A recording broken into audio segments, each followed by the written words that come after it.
чеченцев обвиняют в теракте в городе Беслан. Кто бы ни брал ответственность на себя, но чеченцы не стоят за организацией этого чудовищного теракта. Чтобы убедиться в этом, постарайтесь найти ответы на такие вопросы. Почему российская власть врала о количестве заложников?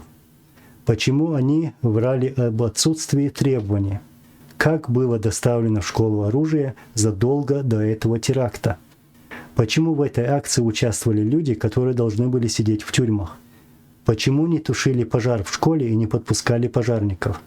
Почему власти России этим стирали следы этого преступления? Почему не проводили судебную медэкспертизу? Почему в средствах массовой информации России не говорится, что 300 родственников жертв теракта выиграли суд против России в Европейском суде?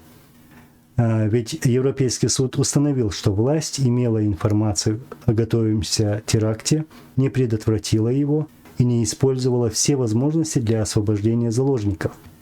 Европейский суд также установил, что спецназ России применял в ходе штурма огнеметы, гранатометы и танки. Почему в России не считаются жертвами этого теракта?